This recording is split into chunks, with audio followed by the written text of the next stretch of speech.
Padre, vuélvenos a una unción fresca de tu santidad, a una unción fresca de tu majestad y tu belleza. Poco a poco en el mundo nos vamos amoldando y estamos dispuestos a torcer tus caminos, a ser dioses propios, obstinados en nuestra propia voluntad, en nuestro propio camino, nuestros propios deleites. Vamos perdiendo la genuina salvación. ¿Qué es la salvación? Que Cristo es la belleza, Cristo es la hermosura, Cristo es la vida, Cristo es todo, Cristo es la seguridad. Fuimos salvados ¿de qué? De una depravación total, ajenos de Dios, enemigos de Dios, obstinados contra sus mandamientos. Esa es la depravación total del corazón. Y Cristo nos salvó. Ese es el dolor tan profundo que el Padre tenía por causa del pecado. Y Cristo se metió en ese dolor. Varón de dolores, quebrantado. Él es la demostración del dolor del Padre. Y fue a tal humillación para salvarnos. Ahora la verdadera salvación es que Cristo es la belleza. Y estamos dispuestos a perder toda relación nociva que nos saque de la hermosura de Jesús. Estamos dispuestos a toda conducta tóxica que nos quita de la belleza de Jesús. Nada en la tierra es digno de perder a Jesús. La cruz es tan grande, tan maravillosa, que nos trajo al regalo del Padre. Ahora estamos crucificados algo. Mas hoy mucha gente reclama en Dios. Sin embargo, son enemigos de la cruz. Gracias por esta adoración, gracias por este tiempo y gracias por esta oportunidad. Y decimos amén, amén, amén. Gloria a Dios, amados míos. Qué lindo verlos, maravillosos, jóvenes maravillosos. Bendito sea Dios. Mi precioso hijo, siempre te amo. Qué bueno verlos a todos, hermano mío. Muy buenos días, qué preciosas rosas. Aleluya. Un gran cariño, un gran abrazo. El tema de esta mañana, preciosa mañana, es los enemigos de la cruz. Los enemigos de la cruz. Hay que entender algo tan importante, hermanos. ¿Qué es el pecado? ¿Qué es la depravación total del pecado? El pecado es perder la gloria, la belleza, la santidad del nombre de Dios. Es un gran dolor en el corazón del Padre. La cruz es la muerte total de la depravación del hombre, para volvernos al regalo. Cristo es la majestad. Cada canción que escogimos llevaba esa connotación, esa línea, que Cristo es la belleza, Cristo es la hermosura. Qué maravilloso esto, hermanos. Así que la cruz nos da el don de la indignación. Vimos en la noche de la oración esta semana, qué tremenda reunión de oración. Clamamos y nos indignamos. El regalo que nos da la cruz, el don de la indignación, el don del dolor moral. Vamos para comenzar a repasar Jeremías 15, que lo vimos en la oración. Jeremías 15, 16. Observe algo bien importante aquí, hermanos santos. Cuando yo me sé arrepentir genuinamente de causa, Dios me pone por su boca. Dios me da su presencia. Dios me pone por muro. Y Dios es mi defensor. En Jeremías 15, 16, fueron halladas tus palabras, dice el profeta, y yo las comí. Y tu palabra me fue por gozo, me fue por alegría de mi corazón. Porque tu nombre es invocado sobre mí. Observe, cuando uno recibe a Cristo, su nombre santo es puesto sobre nosotros. Oh Jehová, Dios de los ejércitos, tú llevas el nombre de Dios. Representamos ese nombre, honramos ese nombre. Ese nombre es nuestra valía. Y el profeta dice, tu nombre es invocado sobre mí. Verso 17, no me senté entonces en compañía de burladores, ni me engreí a causa de la profecía. Decía, ningún don tuyo yo me engrío. Aún se guarda que los dones de Dios lo dañen, porque la tendencia nuestra, Dios me da un hijo, yo me engrío. Dios me da belleza, yo me engrío. Dios me da esto o aquello, yo me engrío. La tendencia nuestra es hacer un ídolo de lo que Dios me da. Es una tendencia continua. Continua de apartarnos de Dios y hacer las cosas que Dios nos dio nuestros propios ídolos. Por ejemplo, la gente va al monte, corta un árbol, cocina con la leña, lo que le sobra de la leña hace un ídolo, y luego dice, esto es mi Dios. Y esa es la tendencia del hombre. Es cierto que tú no tienes tales acciones. Es una demostración extrema, pero eso ejemplifica el corazón del hombre. Dios nos salvó de tal estado. Y la gente desprecia el Evangelio de la cruz. No lo recibe. Una joven está dispuesta a torcer todos los caminos de Dios con tal de hacer la propia voluntad de Dios. Ignora que el nombre de Dios es invocado sobre este joven o esta doncella. Y luego se meten en unos líos y unos problemas porque han violado los caminos de Dios.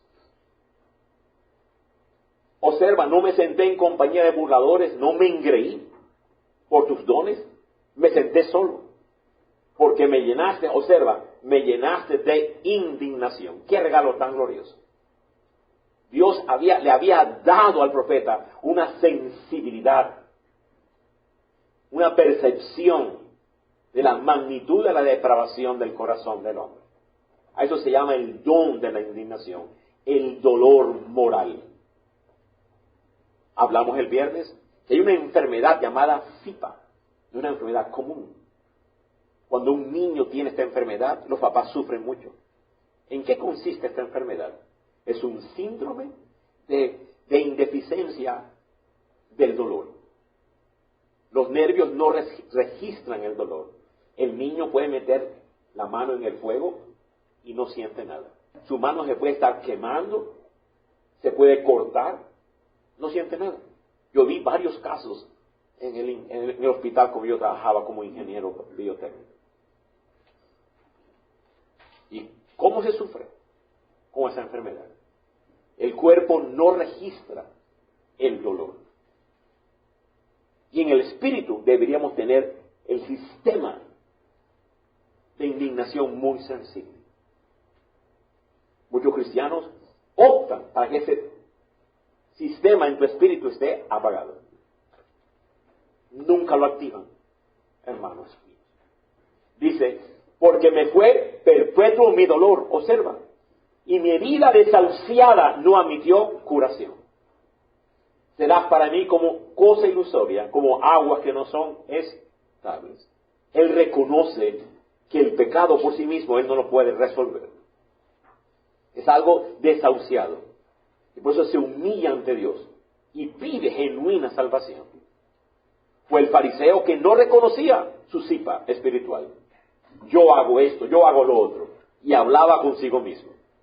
Sin embargo, el publicano decía, sé propicio a mí. Ten misericordia.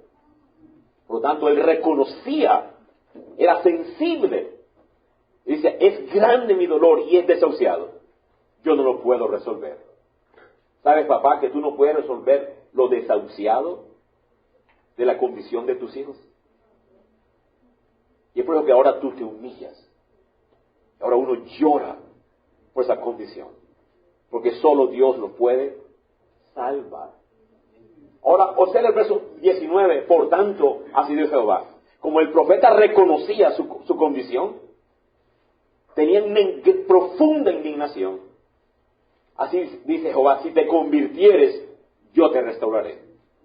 Y delante de mí estarás. Observa que cuando tú reconoces delante de la presencia de Dios vas a estar. Y si te sacares lo precioso de lo vil, entonces tú serás mi boca. ¡Wow! Conviértanse ellos a ti y tú no te conviertas a ellos. Es tremendo. ¿Cuántas señoritas se convierten al novio? Para su propia desgracia y destrucción. ¿Cuántas personas por las relaciones filiales se convierten a las relaciones filiales? Se conviertan ellos a ti y tú no te conviertas a ellos. Y yo te pondré en este pueblo por muro fortificado de bronce. O sea, cuando tú tienes esa sensibilidad, esa indignación, estás en la presencia, te conviertes en la boca de Dios. Dios te hace un muro fortificado de bronce y pelearán contra ti, pero no te vencerán. Porque yo estoy contigo para guardarte y para defenderte, dice Jehová. Y te libraré de las manos de los malos, y yo te redimiré de las manos de los fuertes. Oye, qué seguridad tan grande cuando yo tengo una sensibilidad a la condición, a la depravación profunda. Hijos están dispuestos a abandonar a sus padres, a abandonar a sus madres. ¿Qué disposición? ¿Por qué?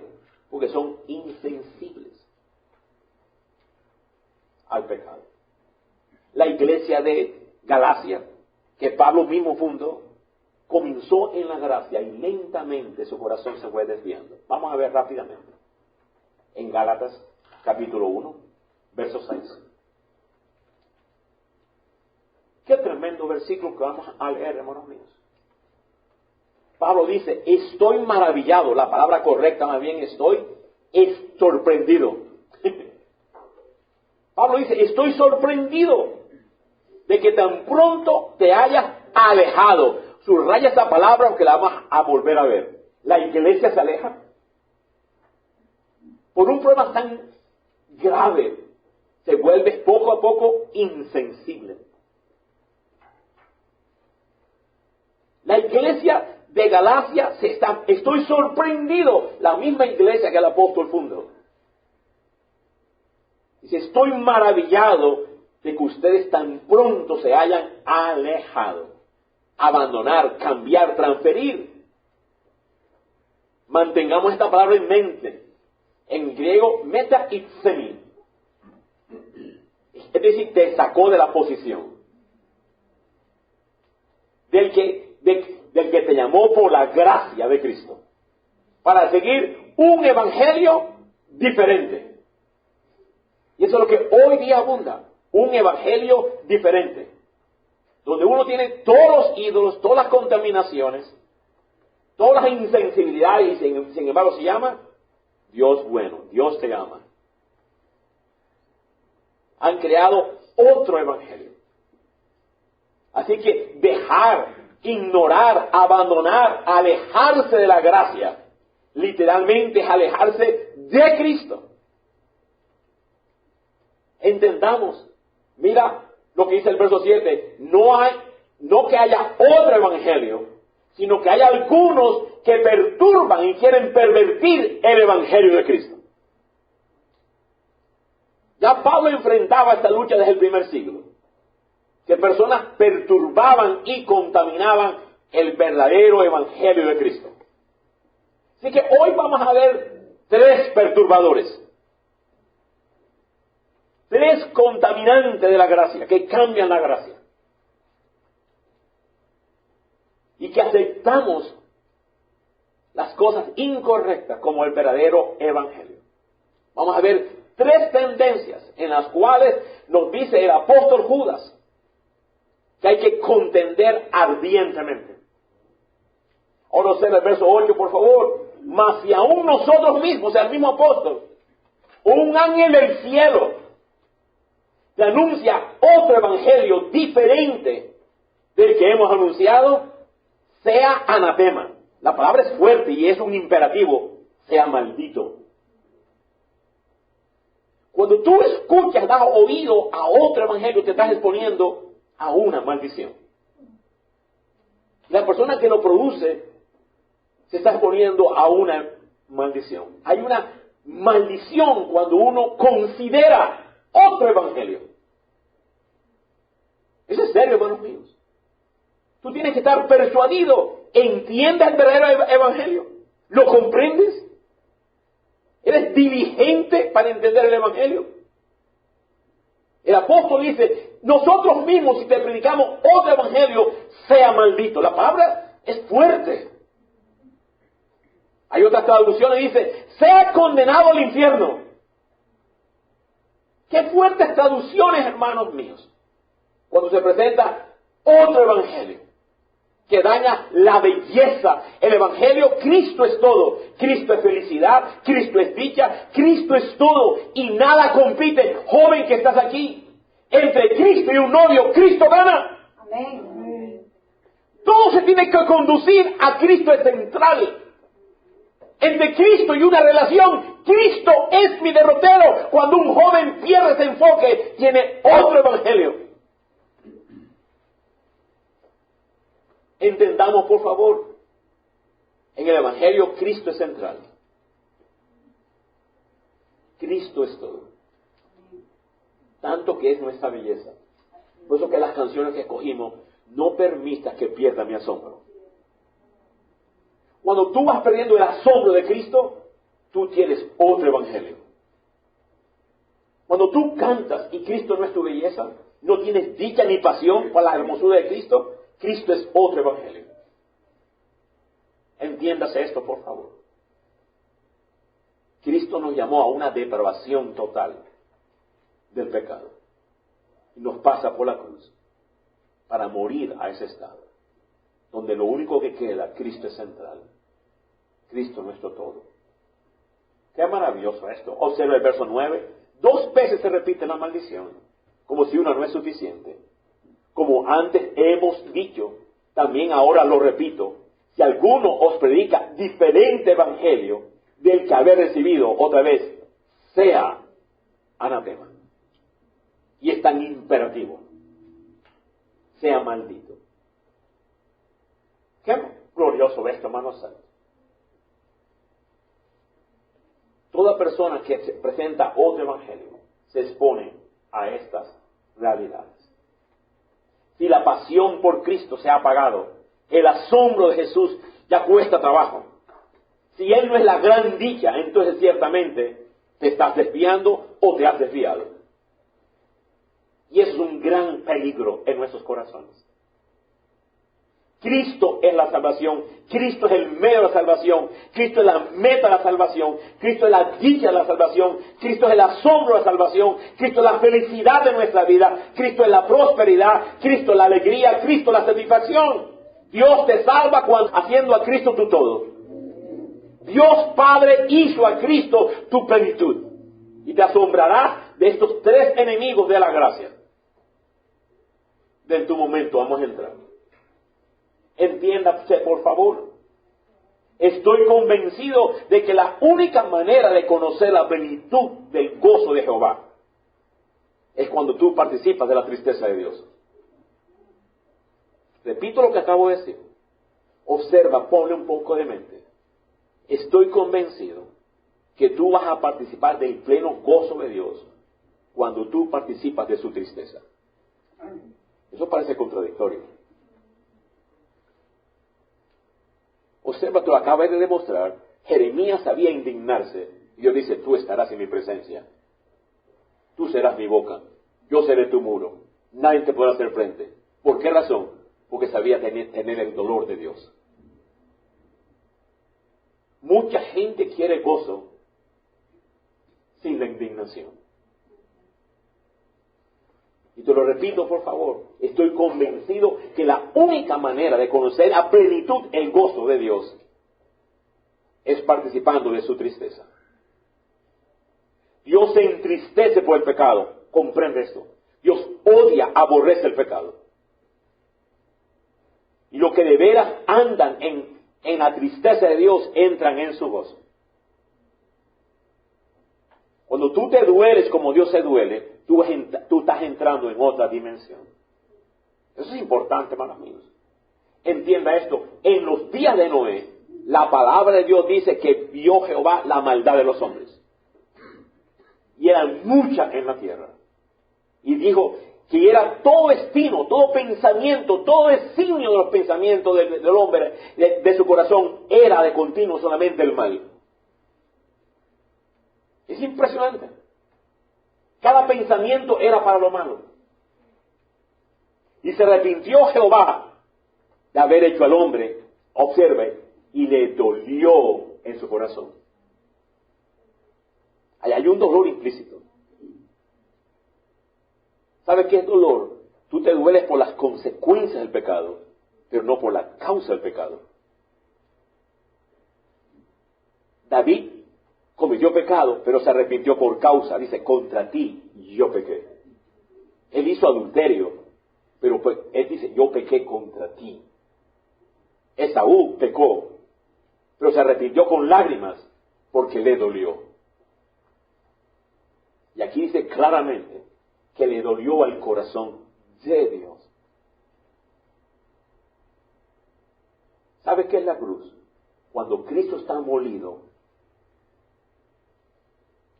Él se está metiendo en el dolor del Padre. Cuando vemos a la cruz y vemos a Cristo crucificado, Él se está metiendo en el dolor del Padre. La cruz es la manifestación del dolor del Padre contra el pecado. Y jamás experimentaremos el gozo de la presencia de Dios. Es tremendo eso, bien importante. La palabra hebrea que se usa aquí para dolor significa cortar el corazón. Significa lastimadura profunda. La maldad de la humanidad lastimaba profundamente. Déjame decirte, tu actitud lastima el corazón de Dios. Tu palabra lastima el corazón de Dios. Tus acciones lastiman el corazón de Dios. Tus ojos lastiman el corazón de Dios. Y toma el dolor de Cristo para cubrirte tu pecado. Tu orgullo lastima el corazón de Dios. Eso es serio. Estamos dispuestos a pisotear la honra de los padres con tal de sacarme lo que yo quiero. A mí no me importa. Me saco a la señorita, hago lo que me dé la gana. No ve el dolor de la honra. Luego me caso y me hacen lo mismo. Porque la semilla que siembro es la que voy a comer con fruto. Hacemos lo que hacemos. No tenemos la conciencia. Isaías dijo de Cristo lo siguiente. Entiende, varón de dolores, experimentado en quebranto. Ciertamente llevó Él nuestras enfermedades y nuestros dolores. ¿Por qué? Porque Él se estaba metiendo en el corazón del Padre. Entendamos, el pecado de la humanidad causó dolores en Cristo. Ese dolor representaba el dolor del Padre. Jesucristo entró al propio herida del Padre, al propio dolor del Padre. Entiende esto, por favor. David fue un hombre de Dios que descubrió la gloria del gozo en Dios por causa de medir la sensibilidad de su propia transgresión. ¿Por qué Dios veía el corazón de David? Porque David era pronto para arrepentirse. No es que David sea recto, sino David sabía dolerse. David era pronto. Cuando le hablaban, lo confrontaban, David no se endurecía. David era pronto. El profeta lo reprendió, lo exhortó e inmediatamente. Reconozco que contra Dios he pecado. ¿Por qué Dios escogió el corazón de David? Dice, porque David se ha metido, conoce mi dolor. Otra vez, David era un hombre que descubrió el verdadero gozo. Él es el dulce cantor.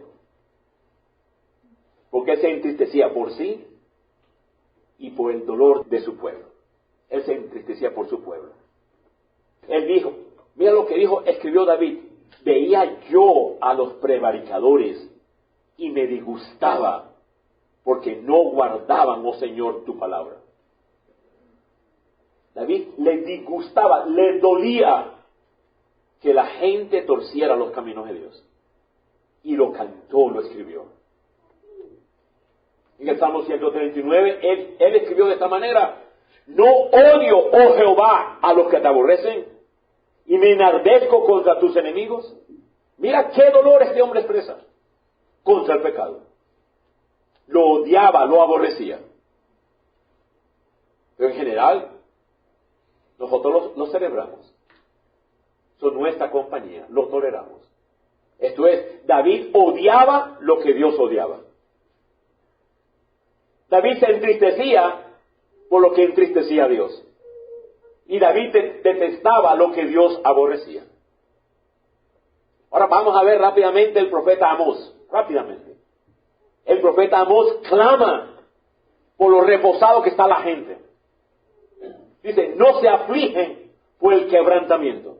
Vamos al profeta Amós, capítulo 6, verso 1, luego el 6 y el 7. El profeta Amós dice así: ay de los reposados en Sión y de los confiados en el monte Samaria. Verso 6, beben vino en tazones y se unge con los ungüentos más preciosos y no se afligen por el quebrantamiento de José. Verso 7, por tanto ahora irán a la cabeza de los que van de cautividad. O sea, el pueblo iba a ir de líder de cautividad. Y se acercará el duelo de los que se entregan a los placeres. Oye, qué tremendo esto, Amós 6:7. Entiéndese, Amós expresa la tristeza de Dios por un pueblo descarriado que se deleitaba en el reposo y la prosperidad sin pensar en la hora del juicio inminente. Mientras dormían en camas de marfil, cantando su música, bebiendo vino, pero sin tener tristeza por la ruina que los era inminente. Y así la gente vive. Hay un día de juicio, hay un día preparado. La gente no se afligía por la ruina y la cautividad tan cierta y tan inminente, porque el pecado y los placeres temporales que disfrutaban los enseguecían. Y el profeta Amós se duele y está indignado. Nehemías, otro ejemplo que se entristecía porque entendía el mal que se había infiltrado en la casa de Dios. Este era un tremendo ministro de Dios y él se dolía en gran manera. A la pregunta, ¿cuál era el mal en los días de Nehemías? Un sacerdote descarriado había traído a la casa del Señor a un hombre perverso. Tobías era un hombre que le hizo la lucha descarada a Nehemías. Desde el capítulo 1, Tobías, capítulo 2, Tobías, capítulo 3, y todo el camino, Tobías era un enemigo de la construcción y un enemigo de la adoración. Pero cuando el templo está reconstruido, los muros reconstruidos, el sumo sacerdote acepta a Tobías y le hace una casa dentro del templo. Y lo pone con los bienes, con el aceite, con el oro, a vivir. ¡Qué tremenda lección que aquí está, hermanos míos! Una transgresión tan terrible, y solo Nehemías lo entendía. La profundidad de la iniquidad y las terribles consecuencias que esto acarrearía sobre el pueblo. Lo interesante, que la nación nadie se lo percataba. Solo un hombre tenía el corazón indignado. Y la gente estaba insensible de lo que estaba sucediendo. Entiéndese, por favor, el sumo sacerdote Eliasab, cuyo nombre en hebreo significa unidad por transigencia, es decir, por concesiones. Yo tengo unidad contigo por concesiones. Qué nombrecito, ¿cierto? No le ponga ese nombre a su hijo, por favor. Mira el nombre de este sacerdote. Unidad por hacer concesiones. Yo estoy contigo, aunque eres un pagano y odias a Dios. Pero está bien. Unidad por concesiones. Había establecido una residencia en el templo para Tobías. Un príncipe amonita. Y Dios había dicho, dado en la ley, ningún amonita pondrá pie en mi casa. Y este no solo ponía pie, vivía dentro del templo. Aquel que se opuso continuamente y vigorosamente contra la construcción del templo y se opuso a la adoración. Vivía dentro. ¡Qué visual, hermanos santos! Por la ley no se permite ningún amonita que pusiera pie en el templo. Pero Tobías, cuyo nombre significa, ¿sabe qué significa Tobías? Prosperidad, placer, buena vida. Es decir, que este sumo sacerdote había hecho una concesión con los placeres y con el entretenimiento. Se le permitió vivir dentro del mismo templo. Había una unidad por concesiones. Allí un gentil metido en la casa de Dios. Había ahora algo nuevo. Entiende, el sacerdocio se había contaminado. Por eso que escuché esa canción, Santo, Santo, Santo. Y mucha gente canta así, Santo, Santo. No comprende la magnitud. No tiene la sensibilidad de lo que está diciendo. No tiene la indignación de lo que está pronunciando. Vamos a verlo, por favor, Nehemías 13. Rápidamente, por favor. Se había corrompido el sacerdocio. Nehemías 13:7, por favor. Para volver a Jerusalén, entonces supo del mal que había hecho Eliasaf por consideración a Tobías, haciendo para él una cámara en los atrios de la casa de Dios. Y me dolió en gran manera. Subraya el verso 8. Nehemías le dolía. Esa es la indignación. Se duele lo que está haciendo en la iglesia, con un evangelio como tal. Qué tremendo. Y arrojé todos los muebles de la casa de Tobías fuera de la cámara y dije que limpiasen las cámaras y vuelvan los utensilios de la casa de Dios. Qué hombre tan tremendo. Entiéndase, aliado con el paganismo, el pueblo de Dios anhelaba la prosperidad y la buena vida de Tobías. Ese es el mensaje. La vida de Tobías estaba siendo un mensaje a la nación. Dispuestos a enseñarle la senda materialista de la idolatría. Así que el sacerdocio ahora ya no era santo. Ahora estaban contaminados. Santidad y las sendas materialistas. ¿Quién es feliz? Aquel que tiene mucho dinero. Aquel que tiene esto y lo otro y lo perseguimos y está esa contaminación. Y yo no soy sensible a eso, hermanos míos. Estaban hablando del materialismo. Observe el verso 4, Nehemías 13:4.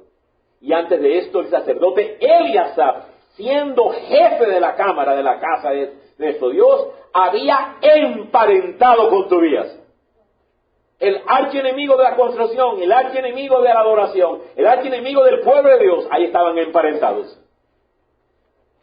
Y le había hecho una gran cámara, ¿en donde?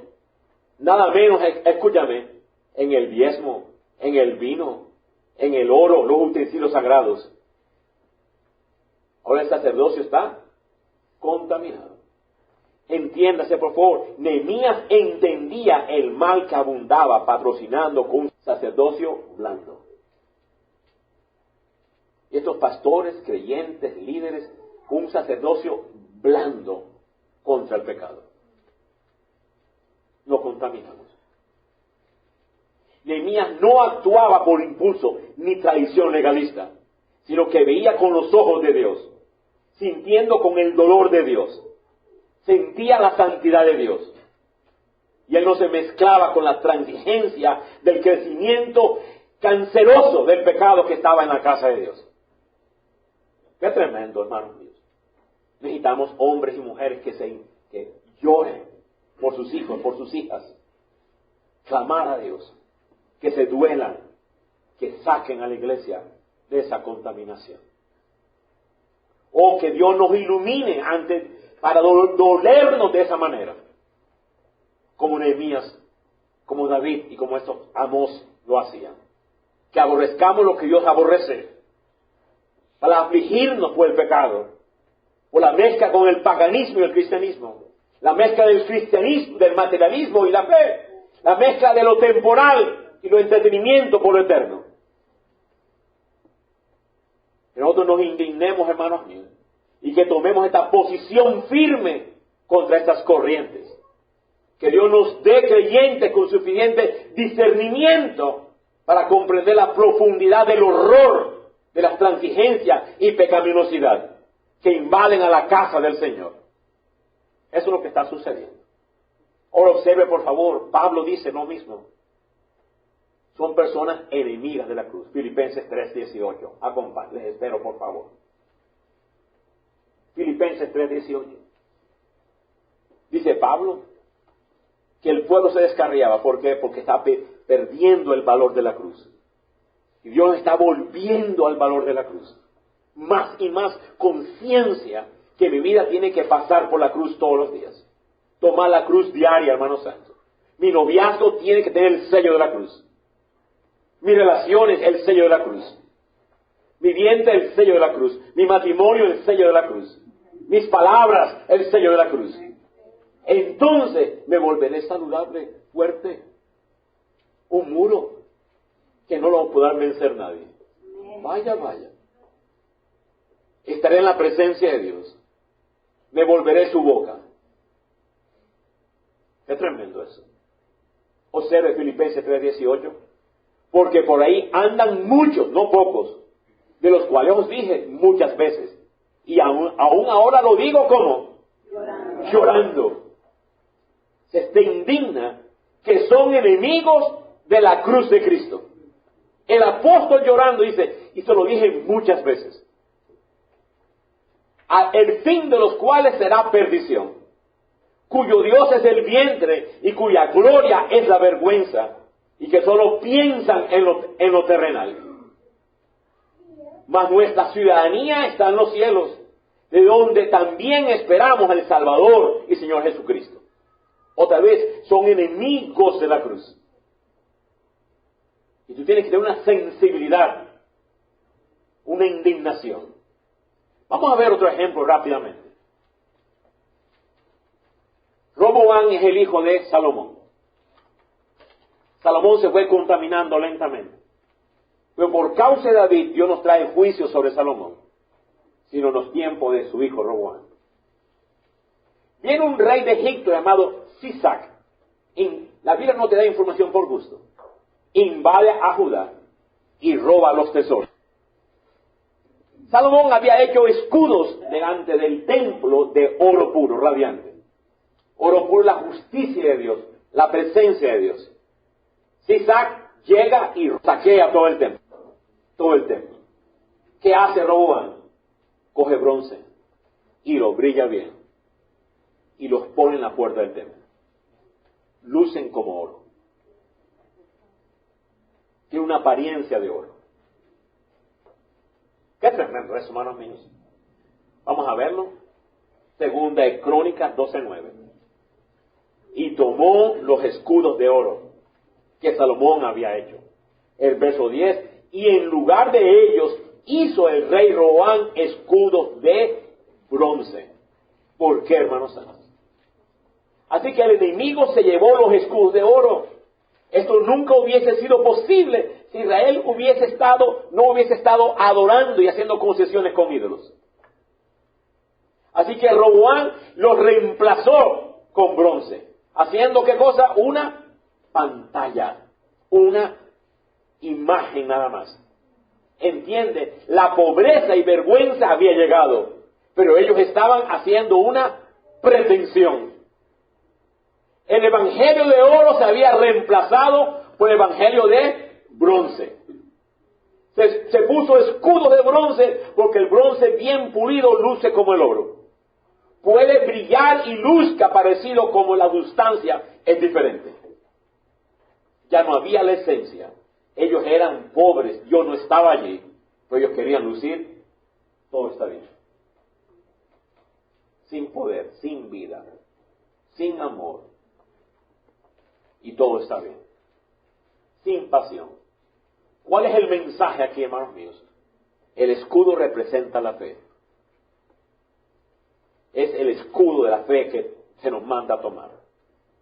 El oro en la Biblia representa la justicia divina, la presencia de Dios. Oye, qué importante esto, hermanos.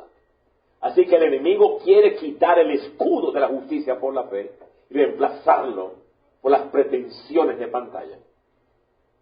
El escudo de la justicia por la fe es una poderosa defensa contra las maldiciones, las condenaciones. Curiosamente, entiendas eso, el nombre Sisac significa codicioso de lino fino. Y el lino fino es la justicia de la fe. Así que el enemigo es codicioso de tu vida de virtud. Y te la roba y tú pones una pantalla de pretensión.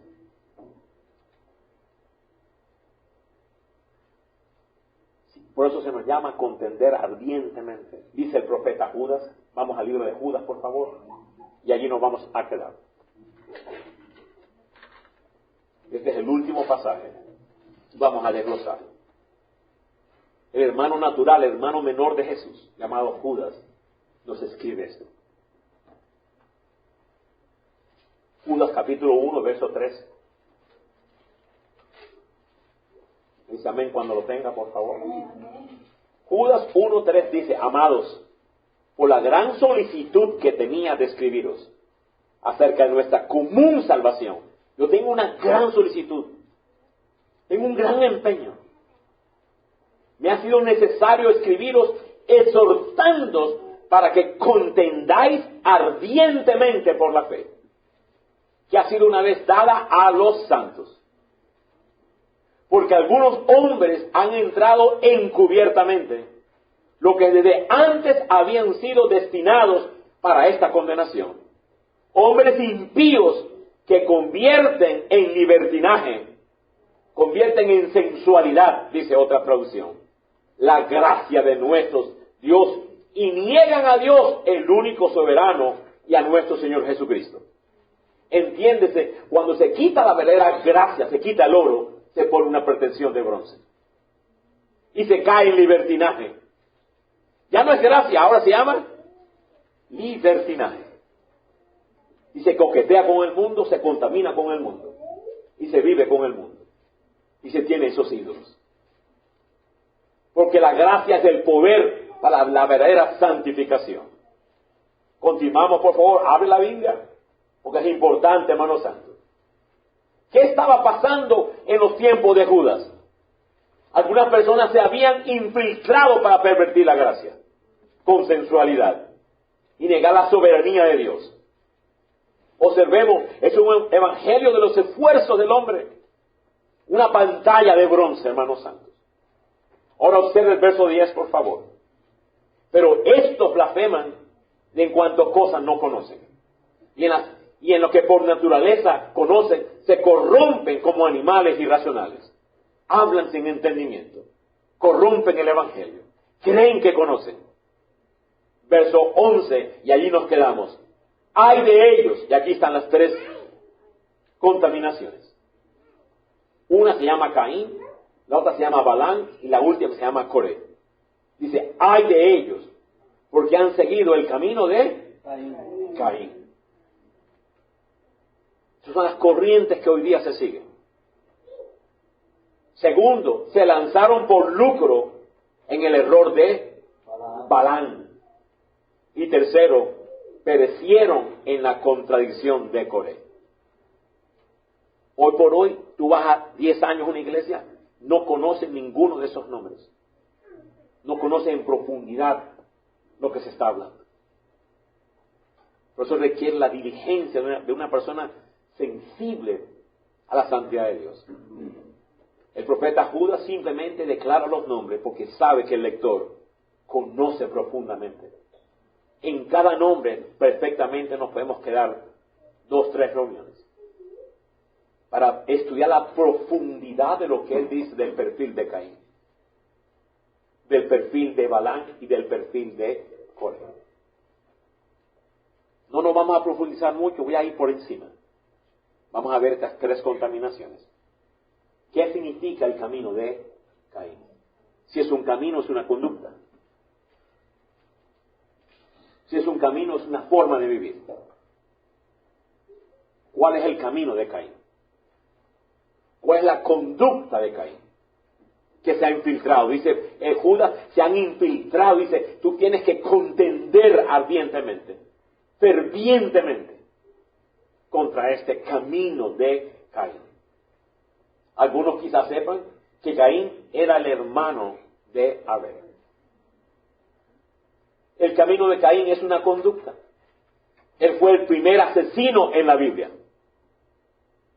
En Génesis 4 encontramos esta historia.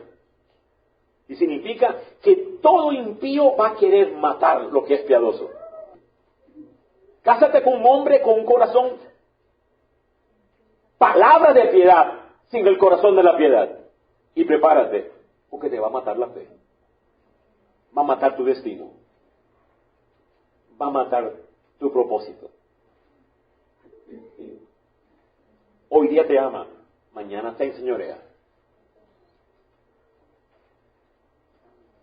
Caín siempre va a matar a Abel. Es un principio de vida. Todo aquello que representa piedad lo va a despreciar, lo va a matar. Ese es el camino. ¿Por qué fue el primer asesino? Porque Abel se presentó en la justicia de fe. Caín se presentó en la justicia de sus propios esfuerzos.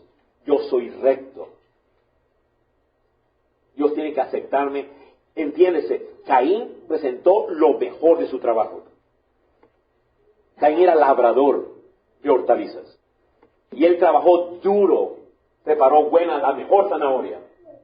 Y toda la gente que ha trabajado en tierra sabe lo que es duro labrar la tierra y cultivar. Caín trajo lo mejor de las hortalizas a Dios, representando ¿qué cosa? Mi esfuerzo. Le estoy diciendo, tú no necesitas matar a tu hijo. No es necesario que Cristo muera por mí. Con un poquito de tiempo, yo puedo cambiarme. Mi amor, dame un poquito de tiempo, yo cambio. Mi amor, mami, dame un ratito más, yo cambio. ¿Sabe lo que está diciendo Caín? No necesito la justicia de Dios. Ese es el camino de Caín. Y lo va a matar aquel que dice no. Ahora, ¿por qué Abel se presentó con sangre? Presentó un animal y lo mató. ¿Dónde aprendió Abel lo que a Dios le agradaba?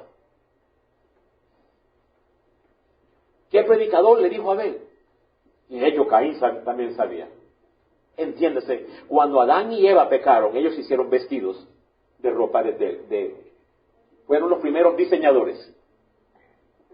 Los primeros diseñadores no son de Francia, de Europa, estaban en el huerto. Y ahí estaba Eva con su vestido. Y lo mismo Adán. Dice, no, quítate esa ropa. Dios mata un animal. Hay derramamiento de sangre y con la piel hace un vestido para que sean aceptados delante de Dios. Yo estoy seguro que aquellos niños vieron ese vestido más de una vez. Ellos sabían, y cada vez que iban al ropero de mami, el vestido que Dios le dio. Con este vestido es que se acepta delante de Dios. Tiene que haber derramamiento de sangre. Tu pecado cuesta la muerte del Hijo. Tu pecado cuesta la indignación de Dios. Aquel vestido representaba ese dolor. Y Caín lo sabía. Había crecido con. Joven, tú lo sabes. Tú lo sabes. Pero tú presentas otro vestido. El camino de Caín es el camino que le dice a Dios, no necesito, con un poquito más de esfuerzo, yo cambio. Tú no conoces la magnitud de tu pecado, la magnitud del poder de las tinieblas, la magnitud de los demonios, ansiedades, depresiones, pobreza, maldiciones. Tú dices, Cristo no fue suficiente, yo puedo vencer. El único que venció al mundo es Cristo. Amén. Cuando yo tomo su vestido, estoy tomando su justicia, su victoria. Amén. Y todos los días yo me pongo tu vestido de justicia. Amén. Es la única manera. Aprecio mis esfuerzos, pero no son suficientes. Tengo que lavar mis platos con esfuerzo, amén. Tengo que cortar el césped de mi casa con mi esfuerzo, con mi sudor. Tengo que pintar la casa con mi esfuerzo. Amén, gloria a Dios. Tengo que atender a mi esposa con esfuerzo. Amén, gloria a Dios. Hicimos educación en casa a nuestros niños con esfuerzo. Amén. Pero nada de lo que yo haga es suficiente. Necesito la justicia de Cristo. Joven que estás aquí, no te engañes. Tú necesitas la justicia de Cristo. Entiende el camino del error. Y hoy se está haciendo esto. El hombre es bueno. Tú eres central. Tú eres dueño de tu destino. De hecho, tú eres el arquitecto de tu vida. Tú lo lograrás. Con un poquito de esfuerzo aquí, un poquito de esfuerzo allá. Lo lograrás. ¿Sabes qué está introducido ardientemente en la iglesia? El camino de Caín. El camino de mis propias fortalezas. Mírame. Y por eso que hoy se aplaude. Mira lo que yo hago. Mira lo que yo logro. Y se quitó la gloria de Cristo. Se quitó la belleza de Cristo y hoy se aplaude. ¡Wow! Mira lo que Él logró. Y ¡wow! Mira lo que Él logró. Y los jóvenes atrás, yo quiero ser como Él porque Él es victorioso.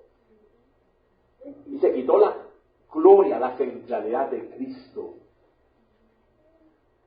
Se quitó la belleza, la majestad de Cristo. Ahora se trata de la belleza de la mujer. La belleza del hombre, la belleza del otro. Y tanto, porque es el esfuerzo propio. Ese es el camino, en resumen. Tomaría 2-3 días porque hay bastante comida, hay bastante detalle, pero por motivo de tiempo, ahí lo dejamos. Ahora, yo quiero que vean un punto importante. Vamos a Génesis 4, acompáñenme por favor. Y les quiero decir, estoy yendo muy rápido, porque es para quedarnos en cada uno de estos. Génesis 4:3, por favor. Ya lo tiene ahí, ¿cierto? Amén. Y aconteció, andando el tiempo, que Caín trajo del fruto de la tierra una ofrenda a Jehová. Lo mejor, Caín trajo lo mejor. Quiere decirte, la ofrenda de Caín era excelente, pero no es lo que Dios pide. Luego el verso 4, y Abel trajo también de los primogénitos de sus ovejas, de lo más gordo de ellas. Y miró Jehová con agrado a Abel y a su ofrenda. A Dios le agradó la ofrenda. Pero no miró con agrado a Caín y a su ofrenda. Y se ensañó Caín en gran manera y decayó su semblante. Es decir, se enojó contra Dios. Entiende, cuando tú vives por tu esfuerzo, allá dentro estás guardando un problema serio del corazón. La envidia está metida en el corazón esforzado. Y esa envidia te lleva inclusive al asesinato. El esfuerzo propio tiene un corazón envidioso.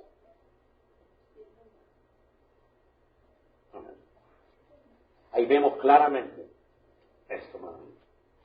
Ahora, observe esto, por favor. Cuando un hombre trae un sacrificio sin sangre, en esencia le está diciendo a Dios, yo no soy pecador. Y con un poco de mi esfuerzo puedo alcanzar tu perfección. Yo no necesito que el inocente muera por mí. Y no necesito que nadie derrame su sangre por mí. Yo no soy culpable ni condenado. De hecho, por mi propio obrar yo puedo en realidad satisfacer tu justicia y tus requerimientos. Eso se ha infiltrado en la iglesia, donde el hombre, grandes predicadores dicen, Dios está enamorado de ti. Dios está derretido por ti. Sí, Dios te ama, pero no por ti, sino a pesar de ti. Sí, Dios nos ama, pero no por nosotros, a pesar de nosotros. Y puso el objeto de su amor en nosotros. Tú y yo tenemos valía delante de Cristo, delante del Padre, por Cristo, no por nosotros.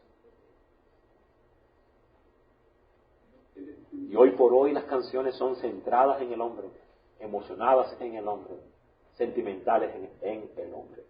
Entiende, cuando tú tocas, le pones el dedo a los hermanos cainitas, prepárate. Porque tú estás tocando su justicia propia. No toques la justicia propia de una persona porque vas a levantar un Caín. Eso es serio, hermano. Ahora, Abel está diciendo esto.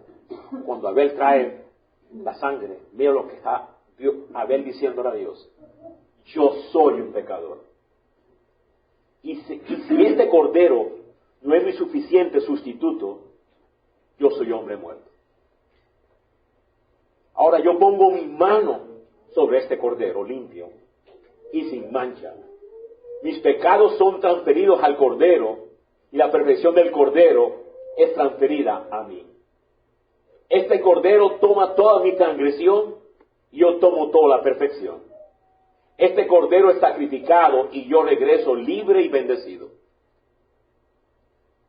Ese es el mensaje que Abel está presentando con ese cordero. Y el apóstol Judas nos está diciendo que contendamos ardientemente. Entendamos, por favor, los enemigos de la cruz. Estos hombres están confiando en su propia justicia, en la rectitud de sus logros, en la rectitud de sus obras. Estos hombres se enfocan en sus propias manos y no se enfocan en el cordero y la sangre de Cristo. Mucha gente ve hermoso a esto y lo otro. No se dan cuenta la magnitud de lo que están diciendo, no comprenden. Ahora observa esto tan importante acerca de Caín. La persona que tiene justicia propia siempre anda errante, vagabundo espiritual. Nunca haya reposo. ¿Qué perfil tan profundo? Quiero terminar esta porción con esta declaración acerca de Caín. Verso 11, por favor, siga abriendo la Biblia. Mira lo que Dios dice. Ahora pues, maldito seas tú de la tierra. Se le declara la identidad de Caín. ¿Es de quién? ¿Del cielo o de la tierra? Caín es de la tierra. Quiere decir, piensa de la tierra, valores de la tierra, entretenimiento de la tierra, riquezas de la tierra, todo de la tierra. Maldito tú de la tierra, que abrió su boca para recibir de tu mano la sangre de tu hermano. Cuando lave la tierra, no te volverá a dar su fuerza. Entiende, errante y extranjero serás en la tierra. Y las personas que son de la tierra logran con creces, pero siguen siendo errantes en el corazón. Se hacen médicos, se hacen profesionales, logran esto, se casan con la supermodelo, siguen siendo errantes en el corazón. Y extranjeros en la tierra. Una persona extranjera puede estar acompañada y no tiene relación. Tus hermanos Caín nunca tienen comunión. Yo te pregunto, ¿qué es un vagabundo espiritual? Es uno que está divagando sin hallar reposo. Son aquellos que hablan de Dios pero no conocen a Dios. Notemos que Dios le dice a Caín que sería un fugitivo, un vagabundo, como resultado de sus acciones. Notemos lo que dice Caín de sí mismo. Yo seré un fugitivo y un vagabundo en la tierra, y cualquiera que me hallare me matará. Eso lo dice Caín. En el verso 13, por favor. En el verso 13, ábralo por favor. Y dijo Caín a Jehová, grande mi castigo para ser soportado.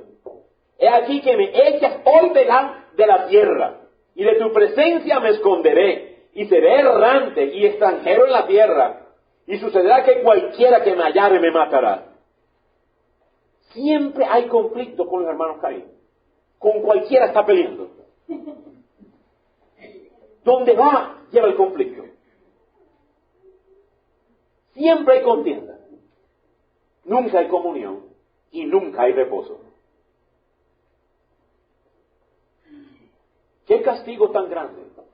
La persona que no comprende la justicia perfecta de Cristo. Ese es el camino de Caín. Vamos por favor a la segunda contaminación.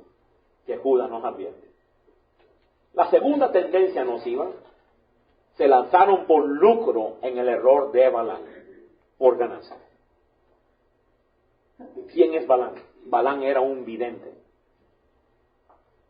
que fue contratado por el rey Balac para que maldijera al pueblo de Dios.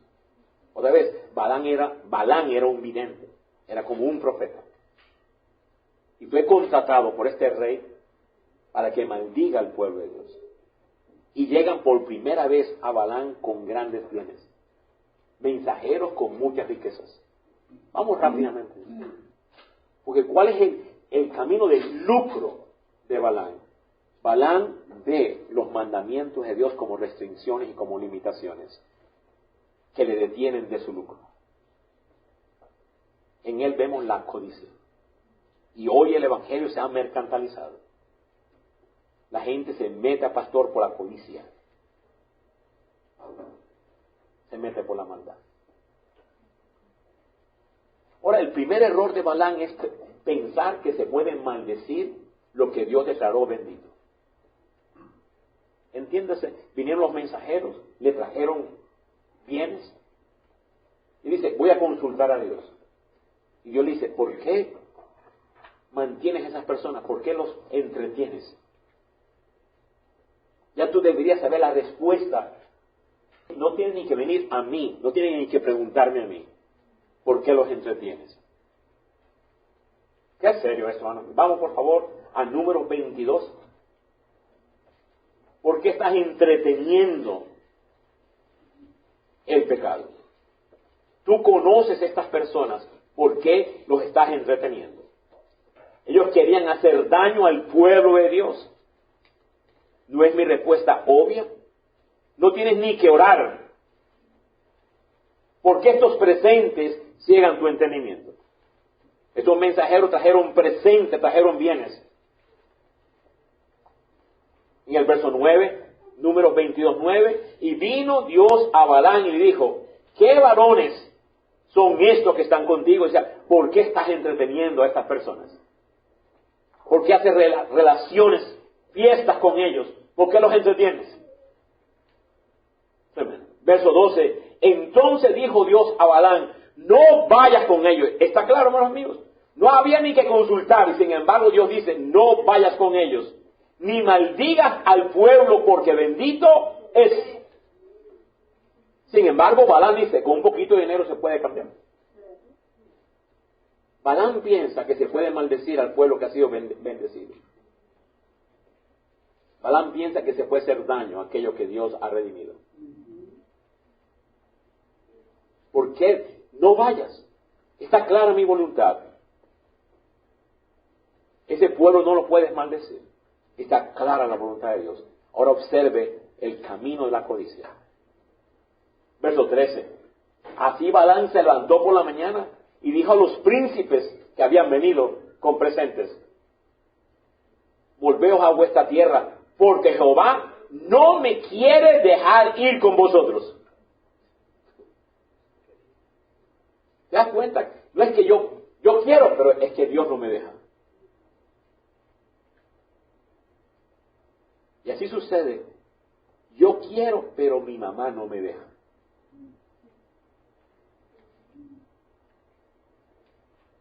Yo quiero, pero el pastor no me deja.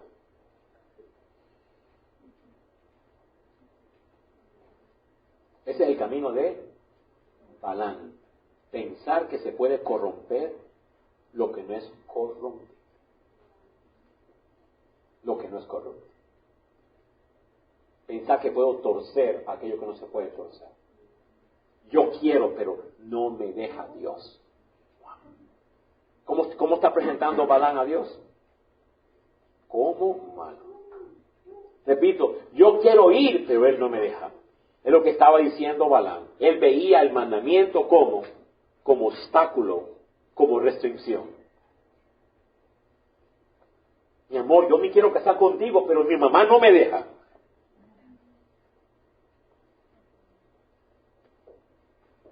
Estamos viendo el mandamiento del padre, de la madre, como restricción, como limitación. Ese es el camino de Balaam. Y eso es ha metido en la iglesia. Dios ha puesto cientos de limitaciones y estamos dispuestos a torcerlas todas. Tú y yo vemos el mandamiento como carga y no como delicia. En el Evangelio, los mandamientos no son cargosos. Amamos. Hoy día amamos por sentimiento y no amamos por mandamiento. El que guarda mis mandamientos, ese es el que me ama. Y eso se ha cambiado. El que lo siente, el que está emocionado, el que dice yo te amo, es el que ama a Dios. Dios dice no. ¿Cuál es el camino de Balaam? Pensar que yo puedo emocionalmente amar a Dios sin obedecer a Dios. Y yo veo los mandamientos como restricciones y como limitaciones. Y Judas nos dice, lucha ardentemente porque están pervirtiendo el Evangelio. Están pervirtiendo la gracia. Qué palabra tan impresionante. Entiéndeme, las palabras de mi papá son la ley y no son la delicia. Entiende, las palabras del pastor son ley y no son delicia. Balaam vio las palabras de Dios como restricciones, como obstáculo, no las vio como delicia. Qué maravilloso. Alabado sea el nombre de Dios. Yo recuerdo años atrás, estaba soltero buscando muchachas. La iglesia que yo estaba era una iglesia bendecida, muy bendecida, en el sentido que había muchas muchachas. Una iglesia muy bendecida porque había para escoger. Pero yo conocía a mi madre, tan tremendamente, como estaba viva mi madre. Y yo oraba, Señor, permite que la muchacha que yo traiga, mi mami la pruebe. Yo estaba tan dispuesto a romper cualquier situación si mi madre no aprobaba, mi padre no aprobaba. Yo recuerdo que la llevé a ella, se puso bien linda. Ese sábado, ella me vistió porque dice, tú te vistes feo. Y me compró ropa. Me cambió de ropa totalmente. Dice, ese carro tuyo es feo. Yo tengo esos carros deportivos. Ese carro no me gusta. Que hasta hacían ruido y esas tonterías de jóvenes. Y me cambió todo eso. Efectivamente, fuimos donde mi mami. Y mi mami dijo, esta sí. Ni bien ella entró, dice, esta sí. Esta muchacha tiene el temor de Dios. La aprobación de mi madre, no te cases sin la bendición de tus padres. No te cases. El mundo dice, no importa, eres anticuado, eres viejo. Yo dice, no, obedece el mandamiento. Yo recuerdo que no teníamos para luna de miel. Ella, gracias a Dios, aceptó casarse conmigo sin luna de miel. Te prometo después llevarte la Estatua de Libertad que vivíamos en Nueva York. En la misma boda se presentaron 10, 15 muchachos del college y habían hecho una colecta. Todo incluido, 2 semanas, carro, hotel, todo incluido, avión para Hawái. Desde entonces ha sido 38 años del favor de Dios. Amén. Por favor, no tome los mandamientos por restricciones. Tómalos por delicia. Amén. ¿Cuál es Balaam? Aquel que la obediencia es restringida. Vamos a terminar este segundo personaje rápidamente. Verso 18. Seguimos en el mismo capítulo de Números 22. Y Balaam respondió, dijo a los siervos de Balac, aunque Balac me diese su casa llena de plata y oro, escúchame, no puedo traspasar la palabra de Jehová mi Dios para hacer cosa chica o cosa grande. Observe, él no dijo, yo no quiero. Él habló de restricción. Observe las palabras, no puedo. Es que el pastor Joel dice así. No, no es el pastor Joel, Dios es el que dice.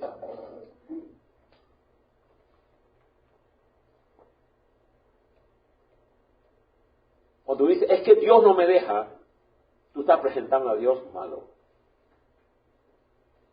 O el vidente dice, no puedo, en lugar de decir, no quiero.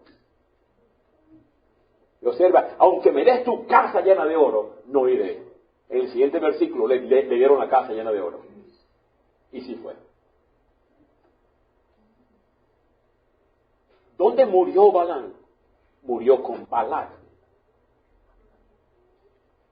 Da tristeza tomar estos personajes tan rápidamente, porque se pierde tanta sabiduría aquí escondida. Ahora, él va camino. Dios dice, ok, ve, o sea, parece que Dios cambió de parecer. Como él insistió por tercera vez, dice, ok, ¿sabe? Cuando tú insistes, Dios te da tu camino y te lo va a comer con, no un vaso, una olla. Tú insistes, Dios no te da un vaso, joven. Dios te da una olla. Tú metes la cabeza como Balaam. Ahora, es interesante, es la única historia donde el burro habla. Y interesante, el burro le está reprendiendo al profeta. ¡Qué humillación tan grande! Él está camino y el ángel de Dios con la espada y el animal sí ve que lo van a matar. Dios le dice, ve. ¿Por qué? Porque te voy a matar. Y en el camino él va, el animal ve, la bestia ve el ángel con la espada y se detiene. Y el profeta ni se da cuenta y le está dando golpes. Y de repente Dios le abre la boca al animal. Dice, todos estos años te he servido, ¿alguna vez te he desobedecido? Dice, ¿no te das cuenta que hay un ángel que te está esperando para matarte? Hasta ese nivel llegamos de dañar nuestro entendimiento. Caín terminó errante. No hay comunión. Debemos estar acompañados y nunca tenemos una paz. Dañar la gracia es algo serio. No lo tomes livianamente. Tiene que haber un dolor en tu corazón. Un gemir, un llorar. En el caso de Balaam, vemos que muere en la misma codicia que él quería. Qué pena no dar más detalles. Vamos al tercero y último, hermanos. Tercer personaje. Y terminamos con este. Perecieron en la contradicción de Coré, en la sublevación de Coré, en la rebelión. ¿Quién era Coré? Coré era un levita, un hombre que tenía un sacerdocio, un privilegio dentro del templo, una persona llamada por Dios. Pero en su corazón tenía ¿qué cosa? Descontento, tenía envidia. Envidia de Moisés y envidia de Aarón, porque Aarón era encargado de las cosas santas. Entonces, esa persona envidiosa contamina a príncipes. Y varios líderes importantes de Israel lo contaminan. A Datán, a Abirab, a On y a 250 príncipes de Israel. Entiende, la rebelión de Coré es algo bien contaminante. Es bien serio. Y va a contaminar a príncipes. Eso es serio, hermano mío. Reclutó un comité de quejas. Asociación de Verdad Viviente.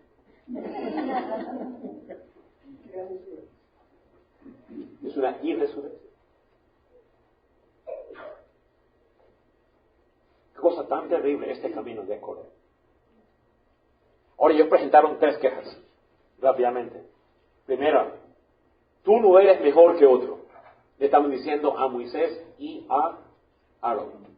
Tú no eres mejor que otro, lo cual tenía verdad. Es cierto, Moisés no es mejor que nadie, ni Aarón era mejor que nadie. Y Moisés estaba de acuerdo. Segunda petición, todo Israel ha sido escogido por Dios. Aún Moisés estaba de acuerdo, es cierto. Coré, entiende, Coré presenta verdad,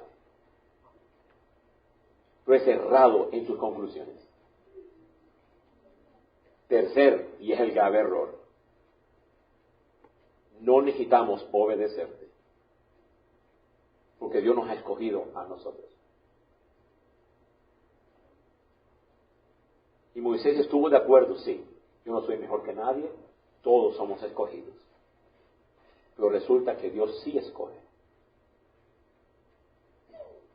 Dios sí escoge. La contradicción de Coré, por motivo de tiempo, Moisés dice, mañana vengan todos los profetas, todos los sacerdotes con sus familias. Entiendas este problema tan serio. Afectó a las mamás, a los hijos, y es el único caso que fueron vivos al infierno. Entiéndase, Dios odia la rebelión y la castiga severamente. Si hay un pecado que Dios odia y castiga severamente, es la rebelión.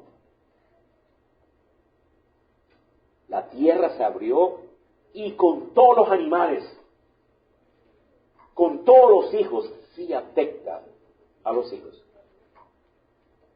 El hijo puede estar viviendo en otra ciudad, sí le afecta. Yo trabajaba con ingenieros en ese hospital de Biomed ingeniero. Había un ruso, había un latino que era yo y un anglosajón. Pero ellos eran terribles con las enfermeras, con las doctoras. Yo decía, lo que tú haces aquí en secreto, se siente en tu casa. Dice, te apuesto que tú no tienes paz en tu casa. Te apuesto que tus hijos son rebeldes. Te apuesto a la enfermedad. Y yo decía, sí es cierto, todo. Porque lo que tú haces aquí, allá se siente. Entiéndame, la rebelión de Coré sí afecta. Yo tengo el mismo derecho que tiene Moisés para ser líder. Su error no solo le costó su puesto, un puesto de servicio tan grande, sino que le costó a su familia. Vamos rápidamente, por favor. Su codicia revestida de religiosidad lo llevó a la destrucción fatal, incluyendo a su familia. El pecado de rebelión es severamente castigado. Número 16, por favor, verso 3. Y se juntaron contra Moisés, contra Aarón, y le dijeron, basta ya de vosotros, porque toda la congregación, todos ellos son santos, lo cual es cierto.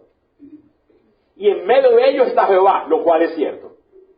¿Por qué pues te levantas vosotros sobre la congregación de Jehová? O sea, ¿por qué ustedes son los escogidos? Yo también puedo ser escogido. Amén, hermanos míos. Escógete si quieres. Aleluya. Y habló a Coré y a todo su séquito, diciendo en el verso 5, mañana mostrará a Jehová quién es suyo, o sea, quién él es escogido, y quién es el santo, y hará que se acerquen a él. Al que él escogiere, él se acercará a sí. Y ahí vemos toda esa historia tan triste, que contra Dios murmura. Y una aplicación mucho más profunda es que Coré está diciendo, no necesito a Aarón como sumo sacerdote sobre mí. Quiero que usted vea esto. La iglesia de hoy está diciendo, no necesito a Cristo como sumo sacerdote. Yo también soy sacerdote. Y hay pastores que ya no necesitan a Cristo como el sumo sacerdote. Es otro evangelio. Es una gran contaminación que hay hoy día. Y Dios nos dice, contiende ardientemente contra esa falsa gracia. Termino. El camino Caín nos enseña la exaltación de las obras del hombre, que produce envidia hasta desechar y matar a los caminos aceptables de Dios. Segundo, El error de Balaam es que es atesorar lo temporal por lo permanente. Y por ello él guardaba la codicia en su corazón, lo cual le hizo ver a los caminos de Dios como restricciones y como limitación. Y tercero, la contradicción de Coré, quien se revelaba que no necesitaba un mediador, no necesitaba un sumo sacerdote. Yo soy aceptado. Padre, gracias. Te adoramos, te bendecimos. Cristo es nuestro todo. Cristo es nuestra seguridad. Cristo es nuestra salvación. Sus mandamientos no son restricciones, limitaciones. Sus mandamientos son nuestra dicha, son nuestra sabiduría, son nuestra inteligencia. Y por eso te bendigo, te alabo, te glorifico. Guárdanos, Señor, de la codicia, de la envidia, de la rebelión. Y danos el don de la indignación. Permítenos por tu gracia, cual Nehemías, dolernos, cual David, cual Amós, y todos esos hombres, y sobre todo cual Cristo, que comprendía el dolor que hace el pecado en tu corazón, que nos debe a nosotros poner sensible a las cosas que el mundo ama y el mundo sigue. En Cristo Jesús, bendito Padre. Gracias por esta palabra. Padre, gracias. Creemos en tu palabra, es fiel, verdadera, permanece. Hay un solo evangelio. Y tú nos dices claramente, permanece. Guarda hasta el fin. Guarda mi verdad. Guarda la belleza, la hermosura. El evangelio es que pasamos por la cruz. Y murió el mundo, murió la rebeldía, murió la codicia. Al pasar por la cruz, todo lo valioso del hombre queda atrás. Y solo queda la belleza, el engendramiento, la gloria de Cristo en nosotros. Él es el evangelio. La gracia tiene nombre, se llama Jesús. Se trata de la justicia de Jesús. Se trata de su obra perfecta, bendito Padre. Y cual a él presentamos una justicia, Cristo nuestra sangre, Cristo nuestra redención, Cristo nuestro vestido, Cristo nuestra aceptación. Padre Santo, cual Balaam presentamos ese corazón, no haya codicia en nosotros. Nada lo temporal. De otra manera, si vemos lo temporal, vamos a ver tus mandamientos como restricciones. Vamos a ver tus caminos como limitaciones y no como delicia, bendito Padre. Y no como el camino de sublevación, de rebeldía, de Coré, que se levanta contra lo establecido, inclusive se levanta contra el sumo sacerdote. Este es el evangelio. No hay otro evangelio. Y Pablo da una maldición apostólica a todo aquel que ose poner otro evangelio. Guárdanos, Señor. Haznos diligentes a entender el evangelio, vivir el evangelio, comprenderlo, disfrutarlo. No por regla, sino por delicia. Cristo es la belleza. Tenemos su nombre sobre nosotros. Y cual el profeta Jeremías, danos el don de la indignación. El don del dolor moral. Comprender que el pecado cuánto te duele. Que el pecado causa un dolor en Dios. Y Cristo es la representación de ese dolor. Cristo es el precio de la altivez, la soberbia, y todo lo que se levanta contra aquello que es piadoso, bendito Padre. Gracias te damos, bendito Rey, porque tú nos llamaste al evangelio de la obediencia, al evangelio de la santidad, en Cristo Jesús, aleluya. Amados míos,